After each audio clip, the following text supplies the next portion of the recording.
Hello friends, welcome to your own channel. आपके अपने channel पे बहुत बहुत वेलकम है। हम लोगों के क्लास 8 की जो साइंस की सीरीज चल रही थी उसमें हम आज चैप्टर 6 पढ़ने वाले हैं, जिसका नाम है कम्बशन एंड फ्लेम। एनसीईआरटी का रेफरेंस है, तो कोई भी कॉम्पिटिटिव एग्जाम जहाँ पे साइंस पूछी जाती है प्लस में स्कूल स्टूडेंट्स सभी के लिए बहुत ज़्यादा ही बेनिफिशियल है। तो चलिए हम स्टार्ट कर लेते हैं। Let's see the content of the chapter. We will study about the types of combustion, जिसमें हम 3 टाइप्स पढ़ेंगे। Then fuel, ideal fuel, fuel efficiency पढ़ेंगे। फिर हम पढ़ेंगे कि इग्निशन टेम्परेचर क्या है, इनफ्लेमेबल सब्सटेंस क्या है और रिक्वायरमेंट क्या है फायर को प्रोड्यूस करने की। फ्लेम का स्ट्रक्चर पढ़ेंगे। then way to put out fire and finally we will study about the dark side of burning fuels। हम ये लास्ट टॉपिक पढ़ेंगे। तो ये कुछ टॉपिक हैं जो इस चैप्टर में हम कवर करने वाले हैं। तो चलिए स्टार्ट करते हैं। ओके, कम्बशन क्या होता है? Combustion is a chemical process. ये केमिकल प्रोसेस है जिसमें क्या होता है कि जो सब्सटेंस है, जो भी बर्निंग सब्सटेंस है, वो रिएक्ट करेंगे ऑक्सीजन के साथ and generate heat in the process. यानी कि जो बर्निंग सब्सटेंसेस हैं वो कन्वर्ट हो जाते हैं हीट में, इसलिए इसको केमिकल प्रोसेस बोला है। केमिकल प्रोसेस जिसमें एक सब्सटेंस दूसरे सब्सटेंस में चेंज हो जाए completely by property and all manner. ठीक है, तो देखिए यहाँ पे एग्जाम्पल आपके पास है, ये आप देख रहे हैं बॉनफायर। बॉनफायर क्या होता है?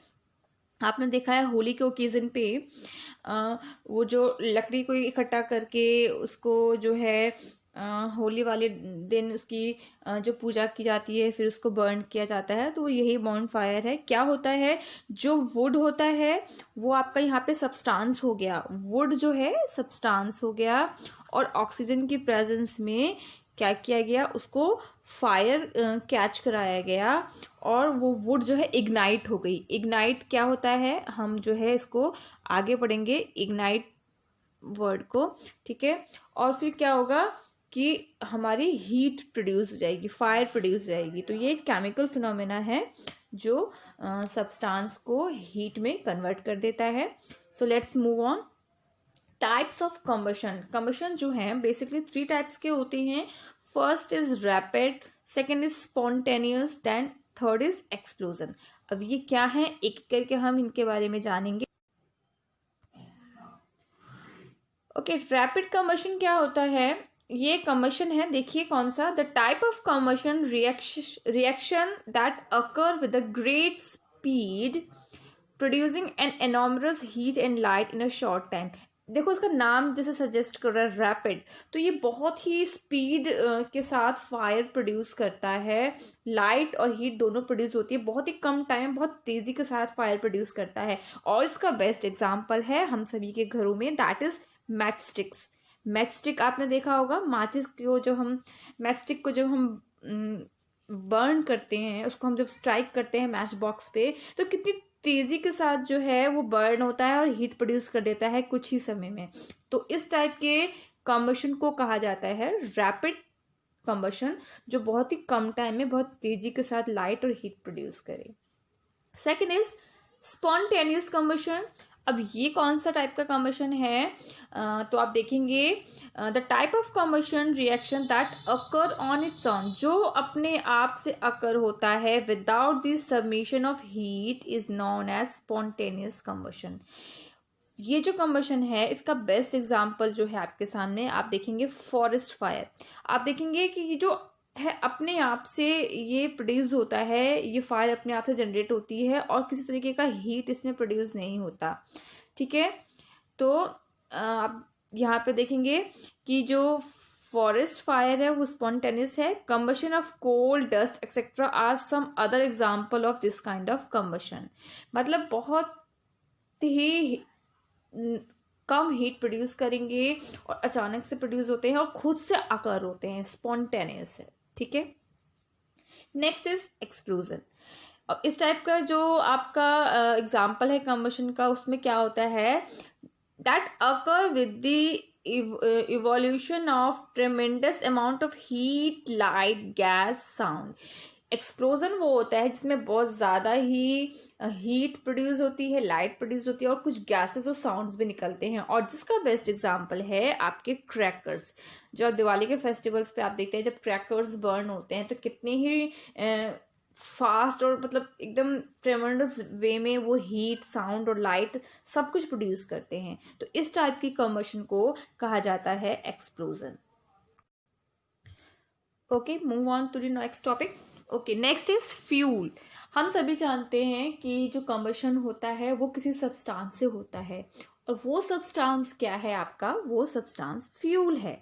Let's see. The substance undergoing combustion are termed as combustible substances or fuel. जिन सब्सटेंस को बर्न करके जो है हीट प्रोड्यूस की जाती है उस सब्सटेंस को कहा जाता है कंबस्टिबल सब्सटेंस यानी कि फ्यूल।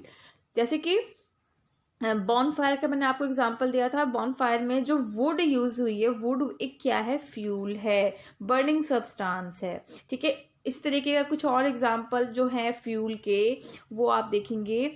सबसे बेस्ट एग्जांपल जो आपके घरों में है, कुक फूड, कुकिंग के लिए जो आप यूज करते हैं। We cook food using LPG cylinders जो है अनदर फ्यूल है जो बर्न होते हैं और हीट प्रोड्यूस करते हैं, ट्रेमेंडस हीट प्रोड्यूस करते हैं।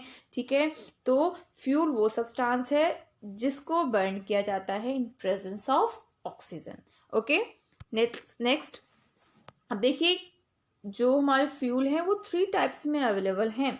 फर्स्ट इज सॉलिड फॉर्म में जो फ्यूल अवेलेबल है वो है आपका wood, charcoal and coal. Liquid form में जो अवेलेबल है that is petrol, diesel, kerosene etcetera.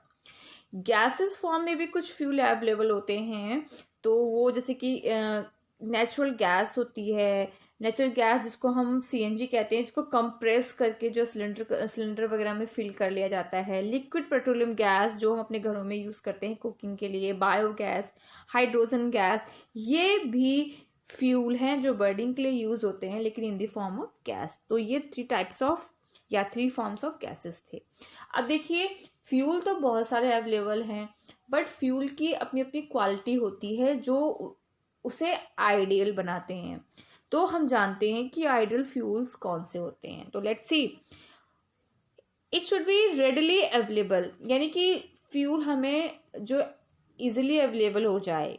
Second is inexpensive, costly ना पड़े, चीप हो, burn easily in air at a judicious rate, जिसको बर्न करना इजी हो, जिसका इग्निशियस पॉइंट जो है वो ज़्यादा हाई ना हो। इग्निशियस क्या होता है हम आगे डिस्कस करेंगे। It should be liberate large amount of heat, उससे प्रोड्यूस होने वाली जो हीट है वो भी लार्ज अमाउंट में होनी चाहिए ताकि हम अपने डेली वर्क को फुलफिल कर पाएँ। Should leave behind any undesirable residues, कोई भी शुड नॉट, एक्चुअली यहाँ पे नॉट यूज होना है, कोई भी अनडिजायरेबल रेसिड्यूज यानी कि वेस्ट जो है वो ना छोड़े। Easy enough to store, transport and handle, जिसका स्टोरेज, ट्रांसपोर्टेशन और उसका हैंडलिंग भी इजी हो। High calorific value, high calorific value क्या होती है? जो पर केजी अमाउंट होता है, इसको हम आगे पढ़ेंगे। पर केजी अमाउंट जो है वो ज़्यादा हीट प्रोड्यूस करे, वो हाई क्लोरिफिकल वैल्यू होती है। Igneous temperature above the room temperature, igneous point भी उसका रूम टेम्परेचर से ज़्यादा होना चाहिए। तो ये हाई क्लोरिफिक वैल्यू और इग्निशियस टेम्परेचर हम आगे पढ़ेंगे, आपको क्लियर हो जाएगा। Produce less hazardous product on burning, burn होने पे फ्यूल जो है ऐसे गैसेस ना एग्जॉस्ट करें, ना एवॉल्व करें जो क्या हो, हार्मफुल हो हमारे बॉडी के लिए। ओके, तो ये जो एग्जांपल था, ये जो कैरेक्टरिस्टिक्स थे वो आपके आइडियल फ्यूल के, एक बेस्ट फ्यूल के थे। अब देखिए फ्यूल की एफिशिएंसी क्या होती है। तो amount of energy produce in the form of heat as a result of combustion of 1 kg of fuel is known as calorific value of fuel, यानी कि 1 kg फ्यूल को बर्न करने पे जो उससे क्लोरिफिक वैल्यू निकलेगी फ्यूल की। Calorific value क्या होती है? अमाउंट ऑफ हीट, एनर्जी जो किसी फ्यूल से निकलती है। अगर 1 किलो फ्यूल कि जो एनर्जी है, जो क्लोरिफिकल वैल्यू है, हम उसकी बात करेंगे तो वो एक्सप्रेस होती है किलो जूल पर केजी में। इसको हम डिफाइन करते हैं केजी, किलो जूल पर केजी। और यही इसकी एफिशिएंसी होती है। जिसका क्लोरिफिकल वैल्यू जितना हाई होगा वो फ्यूल उतना ही ज़्यादा एफिशिएंट होगा। ठीक है, यानी कि अमाउंट ऑफ एनर्जी जो प्रोड्यूस होती है किसी भी फ्यूल से पर केजी के हिसाब से, उसे हम कहते हैं फ्यूल की एफिशिएंसी। और इसका जो यूनिट होता है वो केजी होता है, किलो जूल पर KG.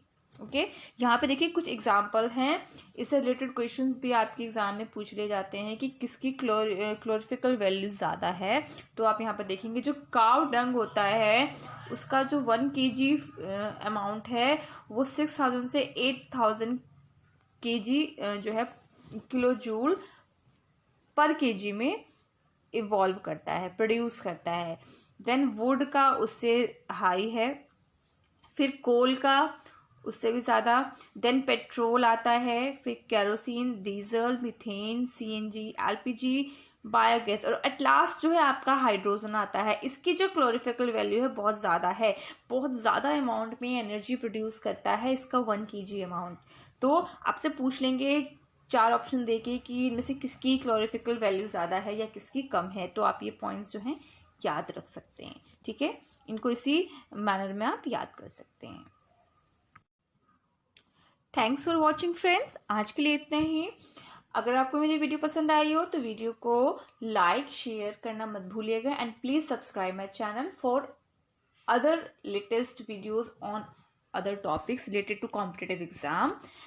Till then, thank you so much. Keep smiling. Thank you so much.